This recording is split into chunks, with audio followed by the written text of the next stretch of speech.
Telugu Desam party వ్యవస్థాపకులు ఆయన 101వ ఈ జయంతిని పురస్కరించుకొని మరి ఇక్కడ అందరూ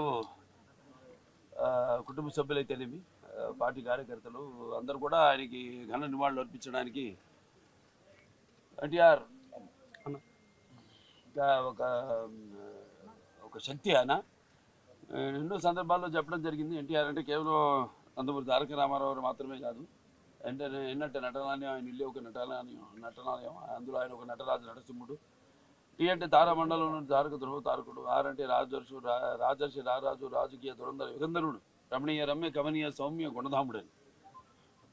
అలాగే ఆయన మొత్తం మొదటి నుంచి కూడా చూస్తే ఆయన ఈ జీవిత ప్రస్థానం ఒక మామూలు రైతు కుటుంబంలో పుట్టి, అలాగే ముందు అవకాశం వచ్చారు కూడా కాదు అని ముందు చదువుకే ప్రాధాన్యత ఇచ్చి ఆయన చదువు పూర్తి చేసుకున్నాక మరి చలనచిత్ర ప్రవేశంలోకి అడుగుపెట్టడం జరిగింది.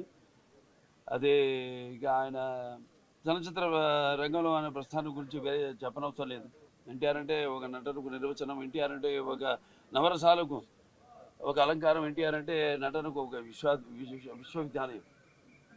తర్వాత ఆయన ఈ రాజకీయ రంగ చలనచిత్ర పరిశ్రమలో మకుటలేని మహారాజుగా ఉన్నప్పుడే ఆయన ఈ చలనచిత్ర పరిశ్రమ నుంచి నిష్క్రమించి రాజకీయ రంగ ప్రస్థానం చేయడం జరిగింది.